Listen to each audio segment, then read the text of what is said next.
So guys welcome back to micro classes. CTET के जुलाई 2024 के लिए हमारी इंपॉर्टेंट क्वेश्चंस की सीरीज चल रही है। आज का हमारा सब्जेक्ट है EVS पर्यावरण अध्ययन। पर्यावरण की सेकंड क्लास है। आज का हमारा टॉपिक रहेगा अलग अलग तरह के जीव जंतु कौन होते हैं, मतलब जीव जंतुओं के प्रकार कौन कौन से होते हैं। यहाँ से CTET क्वेश्चन पूछता है, इंपॉर्टेंट पॉइंट है ये। हर बार एक दो क्वेश्चन यहाँ से CTET जरूर पूछता है जीवों से। तो देखो ये इस तरह के जीव होते हैं जो अलग अलग तरह के होते हैं। वे कौन कौन से होते हैं उनके बारे में हम बात करेंगे और साथ ही यह भी देखेंगे यहाँ से CTET किस किस तरह के क्वेश्चन पूछता है। वे क्वेश्चन भी हम इस क्लास के लास्ट में डिस्कस कर लेंगे। अगर CTET के सिलेबस की बात करें हम EVS के, तो उसमें 13 यूनिट होती हैं। पहली यूनिट हम कंप्लीट करा चुके हैं। पर्यावरण के बारे में हमने पिछली क्लास में अच्छे से पढ़ा दिया है, पर्यावरण क्या होता है, उसके घटक वगैरह, उसमें कौन कौन से तत्व आते हैं। नेक्स्ट यूनिट आज हम स्टार्ट कर रहे हैं जीव जंतु की एनिमल्स। इसमें भी 2 से 3 वीडियो होंगी, इसे भी हम जल्दी खत्म कर देंगे। तो आज से हम अपनी सेकंड यूनिट स्टार्ट कर रहे हैं, ध्यान रखना इसे। तो आज का हमारा टॉपिक है जीवों के प्रकार। तो टाइप्स ऑफ लिविंग ऑर्गेनिज्म, जो जीव होते हैं, पशु होते हैं हमारे, पशु पक्षी, वे कितने तरह के होते हैं। सबसे पहला होता है स्वयंपोषी जंतु। इनके बारे में हमने पहले भी पढ़ा था, पिछली क्लास में पढ़ा था। तो स्वयंपोषी जंतु ऐसे जीव जो अपना भोजन खुद बनाते हो, उन्हें हम स्वयंपोषी जीव बोलते हैं, स्वयंपोषी जंतु बोलते हैं। एक नाम ही हमें बार बार देखने के लिए मिलता है CTET के पेपर में, युगलिना। युगलिना एक ऐसा जीव है जो अपना भोजन खुद बनाता है, क्योंकि ये हरा होता है। और जो जीव हरा होता है या जो पेड़ पौधे हरे होते हैं, वे अपने भोजन के निर्माण खुद कर लेते हैं। ये मैंने आपको बताया हुआ है। तो युगलिना एक ऐसा जीव है जो अपने भोजन का निर्माण खुद करता है। आप इसे ऐसे याद कर सकते हैं, युगलिना मतलब जो गलेना, जो गलेना। ऐसा जीव जो अपने भोजन का निर्माण खुद कर सकता है, वो गलेगा क्यों? जब भी उसे कोई दिक्कत होगी वो अपने भोजन का निर्माण करेगा और स्वस्थ हो जाएगा। तो इसको आप ऐसे याद कर सकते हैं, युगलिना को ऐसे लिखते हैं हम इंग्लिश में। ये स्वयंपोषी जंतु थे। अब परपोषी जंतु की बात करते हैं। ऐसे जीव जो अपने भोजन के लिए दूसरों पर निर्भर होते हैं, उन्हें हम परपोषी जीव बोलते हैं, परपोषी जंतु बोलते हैं। जैसे सभी, जो हमारे सभी जीव जंतु हैं, सभी परपोषी हैं, युगलिना वगैरह को छोड़कर, क्योंकि वे अपने भोजन के लिए दूसरों पर निर्भर है। हम भी अपने भोजन के लिए पेड़ पौधों पर निर्भर है। हम पेड़ पौधों को खाते हैं या पेड़ पौधों से निर्मित वस्तुओं को खाते हैं। इस वजह से हम भी परपोषी हैं, हम भी स्वयंपोषी नहीं हैं। ऐसा कोई भी जीव, शेर, चीता, बिल्ली, लोमड़ी, भेड़, जो हमारी मछली वगैरह हैं, ये सब परपोषी हैं। हर कोई परपोषी है, क्योंकि हम किसी न किसी तरह से दूसरे जीवों पर या पेड़ पौधों पर निर्भर होते हैं। सभी शाकाहारी और सभी मांसाहारी जीव परपोषी होते हैं, जैसे सभी जीव जंतु मनुष्य हैं। और ध्यान रख लेना, एक अमरबेल, ये पेड़ पौधों के बारे में मैं आपको बता रहा हूँ क्योंकि CTET पूछ लेता है। CTET आपसे कह देगा अमरबेल क्या होता है। अमरबेल एक पौधा होता है, या हाँ, ये CTET में क्वेश्चन आ जाता है कि अमरबेल एक पौधा होता है, तो वो क्या होगा, स्वयंपोषी होगा, परपोषी होगा। तो बच्चे पौधा देखकर उसे स्वयंपोषी लगा देते हैं, लेकिन अमरबेल परपोषी होता है। अमरबेल हमारा ये होता है, जो येलो येलो सी बेल होती है, किसी पेड़ पर चढ़ जाती है। ये अपने भोजन का निर्माण खुद नहीं करती, क्योंकि ये हरी नहीं होती। जो पेड़ पौधे हरे होते हैं वे अपने भोजन का निर्माण कर सकते हैं। चूंकि ये येलो होती है, ये अपने भोजन का निर्माण खुद नहीं कर पाती अमरबेल। ये दूसरे पेड़ों पर चढ़ जाती है और उनकी शाखाओं से लिपट जाती है, और उनकी जो शाखाएं होती हैं, टहनियाँ होती हैं, उनसे अब उनका जो भोजन होता है वो अवशोषित करती है। पेड़ पौधों की पत्तियों, शाखाओं से लिपट जाती है और वहाँ से पेड़ पौधे का भोजन अवशोषित करती है। तो एक तरह से ये पेड़ पौधा जो भोजन बनाता है अपने लिए, उसे सोख लेती है। इसी वजह से हमारे बड़े बूढ़े कहते हैं कि अमरबेल किसी भी पेड़ पर लगी हुई हो, उसे उतार देना चाहिए, नहीं तो वो पेड़ नष्ट हो जाएगा, क्योंकि ये सारा भोजन उसका सोख जाएगी। नेक्स्ट बात करते हैं हम कशेरुकी जंतु। ऐसे जीव जंतु जिनमें हड्डियां होती है, बोन होती है, ये देखो हड्डियां, स्केलेटन होता है जिनमें हड्डियां होती है, उन जीव जंतुओं को हम कशेरुकी जंतु बोलते हैं। जिनमें कंकाल होता है, हड्डियां होती है, जैसे शेर में, बैल में, मनुष्य में होता है। अकशेरुकी ऐसे जीव जंतु जिनमें हड्डियां नहीं होती, जैसे हमारा जोक हो गया, केचुआ हो गया, मक्खी हो गई, दीमक हो गई हमारी। तो ये चीज़ें, इनमें हड्डियां नहीं होती, तो इन्हें हम अकशेरुकी जंतु बोलते हैं। इनमें कंकाल या हड्डियां नहीं होती, जैसे केचुआ, मक्खी, जोक, दीमक, बिच्छू, मकड़ी आदि। नेक्स्ट है हमारा अंडायुज जीव। ये इंपॉर्टेंट है, ये CTET पूछता है, अंडायुज जीव। तो ऐसे जीव जो अंडे देते हैं, हम उन्हें अंडायुज जीव कहते हैं, ध्यान रखना। ऐसे जीव जो अंडे देते हैं, डायरेक्ट बच्चे नहीं देते, जैसे मुर्गी अंडे देती है ना, तो ऐसे जीव जो अंडे देते हैं उन्हें हम अंडायुज जीव बोलते हैं। अब इनकी कुछ विशेषताएं हैं। इनके शरीर पर बाल नहीं होते। देखो शेर होता है, मनुष्य होते हैं, बिल्ली, कुत्ता आपने देखा होगा, उनके शरीर पर बाल होते हैं जो आप कटा सकते हैं। दुकान पर जा सकते हैं बार्बर वगैरह के यहाँ, जानवरों के भी बाल कटाते हैं। जो कुत्ता पालते हैं वे जानते होंगे, जो बिल्ली पालते हैं वे जानते होंगे, समय समय पर उनके बाल हमें कटाने पड़ते हैं। तो वे बाल होते हैं उनके हमारे शरीर पर। लेकिन ऐसे जीव जो अंडे देते हैं उनके शरीर पर बाहरी बाल नहीं होते, उनके शरीर के ऊपर ये बाल नहीं होते। जैसे मुर्गी पर नहीं होते, सांप पर नहीं होते, हमारी छिपकली है उसके शरीर पर बाल नहीं होते। इनके बाहरी कान नहीं होते, इनके कान एक छिद्र के रूप में होते हैं।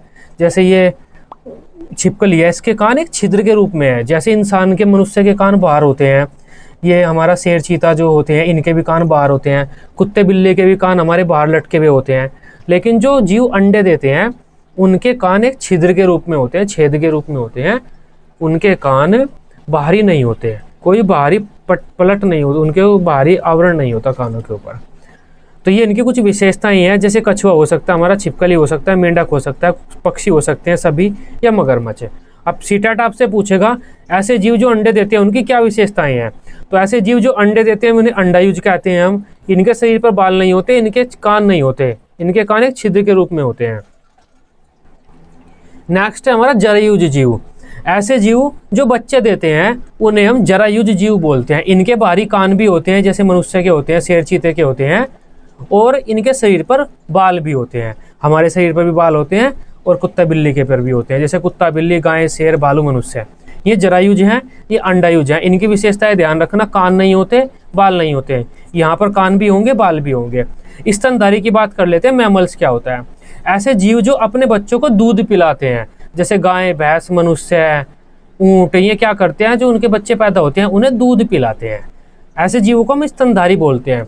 लेकिन कुछ जीव ऐसे होते हैं जो दूध नहीं पिलाते, में डायरेक्ट उन्हें खाना ही खिलाते हैं। जैसे पशु पक्षी होते हैं, पक्षी मान लीजिए, पक्षी होते हैं, पक्षी के जैसे बच्चा अंडे में से निकलता है तो उनकी जो माता होती है वो बाहर से कीड़े मकोड़े, कीट पतंग लाती है उनके लिए, वो डायरेक्ट उनके मुंह में देती है, जिससे कि वे उन्हें खाते हैं। तो डायरेक्ट उनके चोंच में रख देती है वो, तो इन्हें दूध नहीं पिलाते हैं। नेक्स्ट है शाकाहारी जीव। ऐसे जीव जो हरे पेड़ पौधों को खाते हैं या पेड़ पौधों से निर्मित वस्तुओं को खाते हैं उन्हें हम शाकाहारी जीव बोलते हैं। शाकाहारी जीवों के दांत चपटे होते हैं, चौड़े होते हैं, और सामने से नुकीले हो सकते हैं। सामने से तो नुकीले हो सकते हैं लेकिन पीछे के दांत ऐसे चपटे होते हैं, चौड़े होते हैं। क्यों? क्योंकि इन्हें भोजन को चबाना पड़ता है, घास वगैरह को इन्हें चबाना पड़ता है। ऐसे जीव जो हरे पेड़ पौधों अथवा घास फूस को खाते हैं शाकाहारी जीव कहलाते हैं। इनके दांत आगे से नुकीले होते हैं और पीछे से चपटे व चौड़े होते हैं, जिससे चारा चबाते हैं। जैसे गाय, भैंस, हिरण, खरगोश आदि। शाकाहारी तो आप जानते ही हैं, जो हरे पेड़ पौधे खाते हैं, घास फूस खाते हैं। मांसाहारी जीव, ऐसे जीव जो मांस खाते हैं या दूसरे जीवों को खाते हैं। इनके जो दांत होते हैं वे लंबे होते हैं और नुकीले होते हैं। नुकीले क्यों होते हैं? क्योंकि इन्हें मांस को पाड़ना पड़ता है, कुछ चबाना नहीं पड़ता इन्हें। इनके दांत लंबे नुकीले होते हैं, ये मांस को फाड़ते हैं इससे और शिकार करते हैं, जैसे भेड़िया, शेर चीता आदि। सर्वहारी, कुछ ऐसे जीव भी होते हैं जो शाकाहारी भी होते हैं, मांसाहारी भी होते हैं, जैसे कुत्ता, बिल्ली, मोर, मनुष्य। ये हरे पेड़ पौधों को भी खा लेते हैं, उनसे निर्मित वस्तु को भी खा लेते हैं और मांस भी खा लेते हैं, तो इन्हें हम सर्वहारी बोलते हैं, ओमनिवरस। नेक्स्ट बात कर लेते हैं इंपॉर्टेंट टॉपिक की, परजीवी। CTET में ये इंपॉर्टेंट है, यहाँ से क्वेश्चन आता है। परजीवी जीव, पैरासाइट जिसे हम बोलते हैं। देखो, ऐसा जीव जो अपने भोजन की प्राप्ति के लिए दूसरों पर निर्भर होता है, ये तो हम पढ़ते ही आ रही हैं, उसमें भी परजीवी जीव होता है। परजीवी जीव क्या होता है?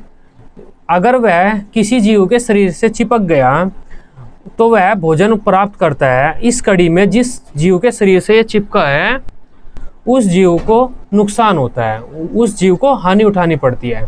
ऐसे जीव जो भोजन के लिए दूसरे जीवों पर निर्भर होते हैं परजीवी जीव कहलाते हैं। इस प्रक्रिया में अगर एक जीव लाभ लेता है तो दूसरे जीव को हानि उठानी पड़ती है, जैसे सभी उपभोक्ता और अमरबेल आदि। तो ऐसे जीव जो दूसरों पर निर्भर होते हैं उन्हें हम परजीवी बोल देते हैं। यही हमारा शाकाहारी भी इन्हें हम कहते हैं। लेकिन एक खास बात क्या है यहाँ पर, परजीवी जीव में जो जीव होते हैं वे जब भोजन की प्राप्ति करते हैं तो दूसरों को हानि उठानी पड़ती है। जैसे हमारी सूह में हमारे जो सर है उसमें जुएँ हो जाती हैं। वे जुएँ जब हमारा खून चूसती हैं, हमारा खून पीती है, तो हमारा खून कम होता है, तो हम हानि उठा रहे हैं और इन्हें लाभ हो रहा है। तो अगर दो जीव एक साथ रह रहे हैं, उसमें से एक हानि उठा रहा है और दूसरा लाभ उठा रहा है, तो वो परजीवी जीव कहलाता है जो लाभ उठा रहे हैं। और ये जो प्रक्रिया होती है इसे हम परजीविता बोलते हैं। सभी उपभोक्ता, जैसे मनुष्य भी, अगर मनुष्य खाना खाता है तो वो पेड़ पौधा नष्ट हो जाता है जिसे वो खाता है। या हमारा जो फल तोड़ता है तो वो फल नष्ट हो जाता है, इस वजह से उस पेड़ को नुकसान हुआ, हमें फ़ायदा हो गया। अमरबेल में भी यही होता है, अमरबेल हमारा भोजन लेती है तो इस पेड़ को नुकसान होता है। अगर कोई एक जीव भोजन ले रहा है, दूसरा को नुकसान हो रहा है, उसे हम परजीवी प्रक्रिया बोलेंगे, परजीवी, ध्यान रखना। सहजीविता, सहजीवी जीव। लेकिन अगर एक ऐसी कंडीशन है जिसमें एक जीव, दो जीव एक साथ रहते हैं और एक जीव भोजन प्राप्त करता है तो दूसरे जीव को भी फायदा होता है, उस प्रोसेस को हम क्या बोलते हैं? सहजीविता बोलते हैं, सहजीवी जीव। जैसे गाय भैंस के साथ हमारे बुगला वगैरह छोटी मोटी चिड़िया रहती है, तो गाय भैंस के शरीर पर छोटे मोटे हमारे कीट पतंग बैठे रहते हैं जिसे गाय भैंस उड़ा नहीं पाती।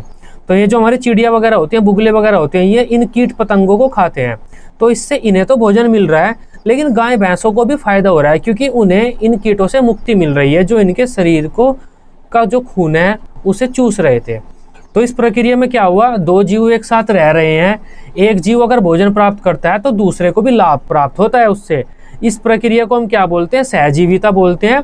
और इन जीवों को क्या बोलते हैं? हम सहजीवी जीव बोलते हैं। यह जीव किसी दूसरे जीव को लाभ पहुंचाकर लाभ प्राप्त करते हैं। इस प्रक्रिया में अगर एक जीव लाभ लेता है तो दूसरे को भी लाभ प्राप्त होता है, जैसे लाइकेन, सैंक जिसे हम बोल देते हैं, भैंस व बुगला, ये भैंस व बुगला। मधुमक्खियाँ फूलों से पराग लेती हैं, मधुमक्खियाँ फूलों से पराग लेती हैं तो उससे फूल हमारे बीज में बदल जाते हैं, फल में बदल जाते हैं। अगर मधुमक्खियाँ फूलों से पराग नहीं लेंगी तो परागण, पोलन की एक हमारी रिएक्शन होती है, पोलन की एक प्रक्रिया होती है परागण नाम से, वो प्रक्रिया नहीं होंगे और वे जो फूल हैं वे सूख जाएंगे, फल में नहीं कन्वर्ट होंगे। तो मधुमक्खियाँ फूलों से पराग लेती हैं, मधुमक्खियों को फायदा होता है, वे शहद बना लेती हैं अपना, फूलों को भी फायदा होता है, फल में कन्वर्ट हो जाते हैं और उनके अंदर बीज वगैरह आ जाते हैं जिससे दूसरा पौधा उत्पन्न कर पाते हैं।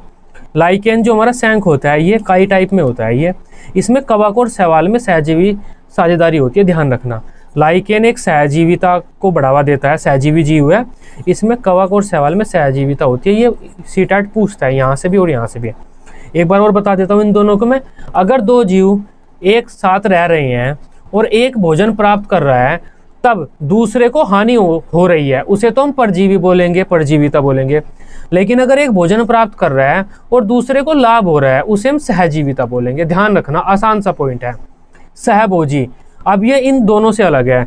अगर दो जीव एक साथ रह रहे हैं और उसमें एक जीव भोजन प्राप्त कर रहा है और दूसरे पर उसका बिल्कुल भी प्रभाव नहीं पड़ रहा, न तो उसे नुकसान हो रहा न ही उसे फायदा हो रहा, उस प्रक्रिया को हम बोलते हैं सहभोजी जीव या सहभोजिता बोलते हैं। ऐसे जीव को हम सहभोजी जीव बोलते हैं। जैसा सार्क के साथ छोटी छोटी मछलियां रहती हैं, रेमोरा मछली बोलते हैं इसे हम। तो सार्क जब किसी जीव को खाती है, किसी बड़ी मछली को खाती है, तो उससे क्या होता है, कुछ ना कुछ उस मछली के टुकड़े इधर उधर फैल जाते हैं पानी में, तो ये छोटी छोटी मछली उन टुकड़ों को खा लेती है और ये सार्क के साथ ही रहती है। अब इससे सार्क पर कोई फर्क नहीं पड़ा, इसके लिए वे टुकड़े बेकार थे, वे इन्होंने खा लिए तो इन्हें तो लाभ प्राप्त हो गया और इसे न तो नुकसान हुआ न इसकी हानि हुई। तो इस प्रक्रिया को हम सहभोजिता बोलेंगे और इन जीवों को सहभोजी जीव बोलेंगे।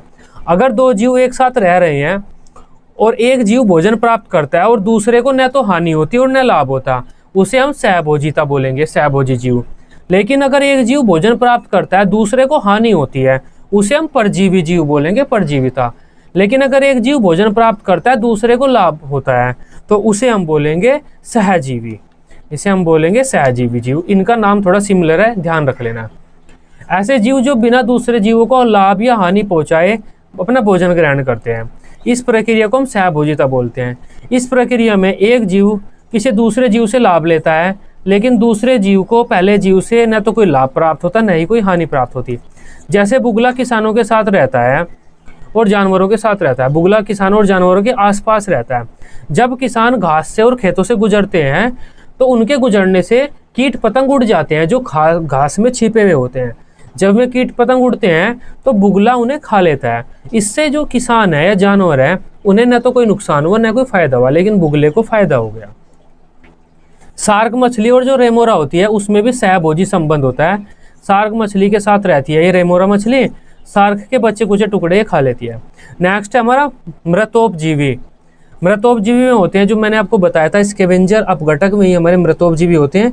ये ऐसे सूक्ष्म जीव होते हैं जो मरे हुए जीव को खाते हैं, उसके शरीर को खाते हैं, उसके शरीर को गलाते सड़ाते हैं। इस प्रक्रिया में अपने भोजन को प्राप्त करते हैं। इन्हें हम अपघटक डिकम्पोजर भी बोलते हैं, स्कैवेंजर भी बोलते हैं, जैसे फफूंद, खमीर, मशरूम, बैक्टीरिया आदि। तो ये मृतोपजीवी हैं। नेक्स्ट बात करते हैं अब। नेक्स्ट है हमारा निशाचर। ये इतना इंपॉर्टेंट नहीं है, हल्का सा पढ़ लेना बस आप।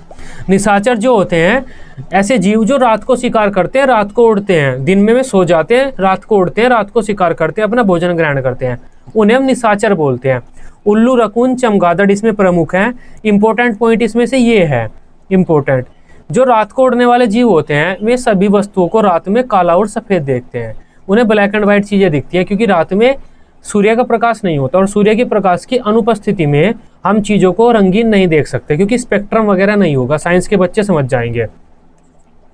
स्थलीय जीव, ऐसे जीव जो भूमि पर रहते हैं, भूमि पर जो हमारे मैदान है, जैसे मनुष्य है, शेर, चीता है, वे भूमि पर रहते हैं। जलीय जीव, ऐसे जीव जो जल में रहते हैं, जैसे मगरमच्छ हो गया, मछली हो गया हमारा। ऐसे जीव जो जल में और थल में दोनों में रह सकते हैं, उन्हें उभयचर बोलते हैं, जैसे मेंढक, सांप, मगरमच्छ, कछुआ। ये भूमि पर भी रह सकते हैं और उसमें भी रह सकते हैं, जल में भी। मरुस्थलीय जीव, ऐसे जीव जो मरुस्थलीय क्षेत्रों में अधिक पाए जाते हैं, जैसे ऊँट। वायुव्य जीव, ऐसे जीव जो वायु में रहते हैं, जैसे हमारे पक्षी, बाज वगैरह, चिड़िया वगैरह। एक लिंगी जीव, ऐसे जीव जिनमें एक ही लिंग होता है, उनका लड़का और लड़की अलग अलग होता है, जैसे मनुष्य में लड़का अलग होता है, लड़की अलग होता है। तो उन जीवों में या तो मनुष्य वाला लिंग होगा या लड़की वाला लिंग होगा, तो एक ही लिंग होगा। दोनों लिंग एक ही प्राणी में नहीं हो सकते, ऐसे जीवों को हम एक लिंग बोलेंगे। तो ऐसे जीव जिनमें या तो नर के गुण होंगे, नर का प्रजनन अंग होगा, या मादा का प्रजनन अंग होगा, उन्हें एक लिंगी जीव बोलते हैं। जैसे मनुष्य, सभी पशु पक्षी, सरीसृप, हमारे शेर, चीता, भालू, बकरी, सब कुछ इसी में आ जाएगा। कुछ जीव हमारे द्विलिंगी भी होते हैं, जिन्हें हम उभयलिंगी बोलते हैं। इनमें एक ही प्राणी में लड़की वाला जो हमारा प्रजनन अंग होता है और लड़के वाला जो हमारा प्रजनन अंग होता है, दोनों ही होते हैं। इसमें मेन होता है हमारा केचुआ और जोंक, ये पेपर में आ जाता है। केचुआ किस प्रकार का जीव होता है, तो उभयलिंगी होता है, द्विलिंगी होता है। केचुआ जो होता है, आप एक केचुआ जो देखते हैं, उसमें लड़की वाला भी प्रजनन अंग होता है और लड़के वाला भी होता है। उसमें दोनों लिंग होते हैं, वो लड़का भी होता है, वो लड़की भी होता है, दोनों के गुण होते हैं उसमें, केचुए में, जोंक में और तारा मछली जो आपके समुद्र वगैरह में पाई जाती है। तो ये कुछ उदाहरण है द्विलिंगी जीवों के, ये भी सीटेट पूछ लेता है।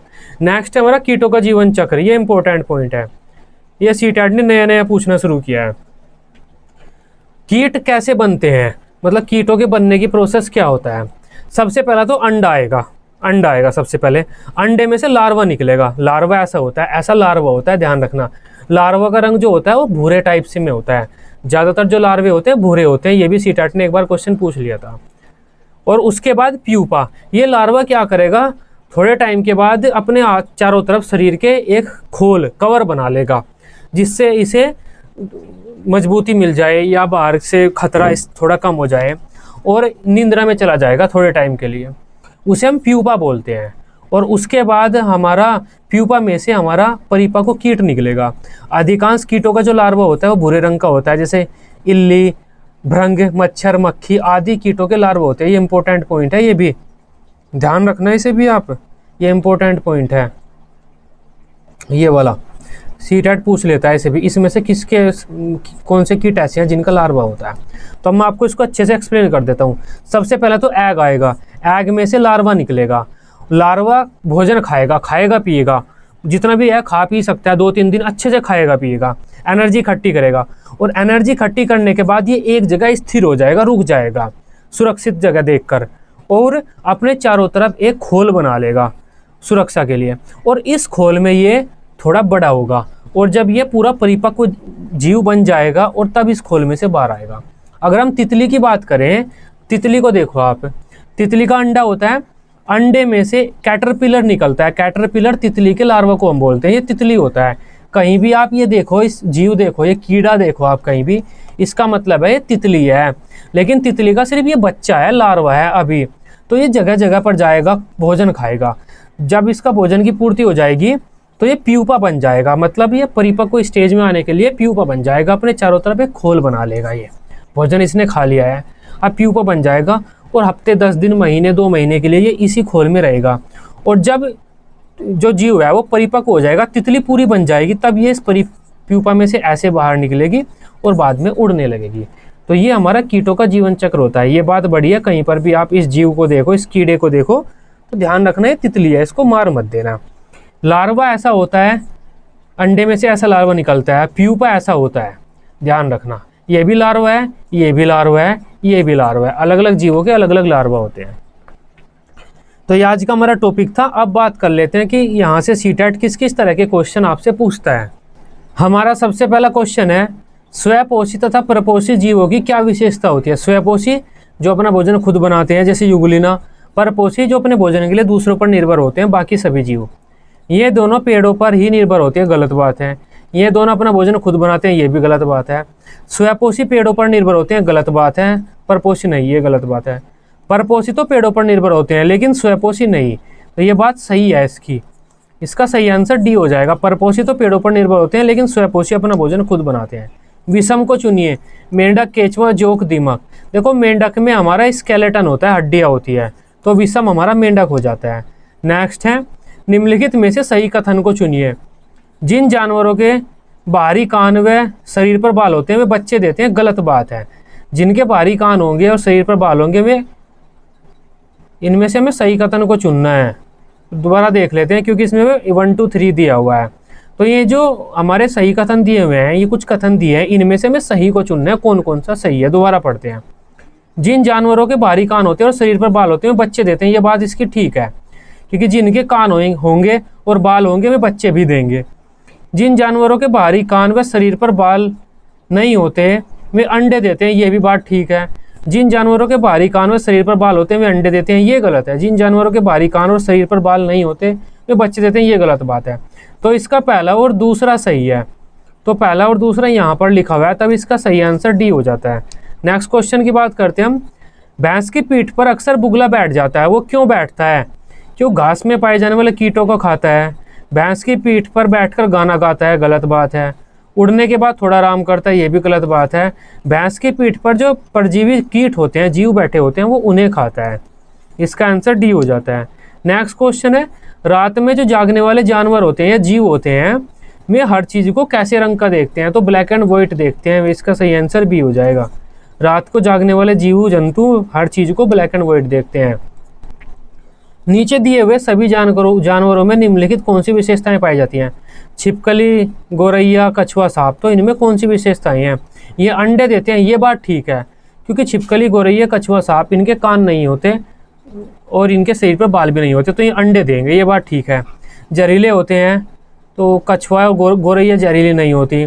ये भूमि और जल दोनों जगह रह सकते हैं। छिपकली और गोरैया नहीं रह सकते जल में। इनके शरीर सल्क से ढके होते हैं, ये भी गलत है, तो इसका सही आंसर ए हो जाता है। नेक्स्ट क्वेश्चन है, अधिकांश कीटों के लार्वा का रंग कैसा होता है, तो भूरा होता है। इसका सही आंसर डी हो जाएगा। नेक्स्ट है, जो जीव अपना कार्य करते समय दूसरे जीवों को लाभ पहुंचाते हैं उन्हें क्या बोलते हैं हम, सहजीवी जीव, सहजीवी बोलते हैं। इसका सही आंसर बी हो जाएगा। परजीवी का मतलब है जो लाभ प्राप्त करेंगे दूसरों को हानि होगी। सहभोजी का मतलब है जो लाभ प्राप्त करेंगे दूसरों को न तो लाभ हो रहा और न हानि हो रही। मृतोपजीवी होता है जो मरे हुए को खाकर खाना प्राप्त करते हैं, तो इसका सही आंसर बी हो जाता है। तो ये आज की हमारी क्लास थी। आई होप इस क्लास को आप समझ पाए होंगे। वीडियो अच्छी लगी हो आप इसे अपने सीटेट ग्रुप में दोस्तों के साथ शेयर कर सकते हैं। सीटेट की सभी सब्जेक्ट की इसी तरह से डेली रेगुलर क्लासेस लेने के लिए आप इस चैनल को सब्सक्राइब कर सकते हैं। Till then, bye bye, take care.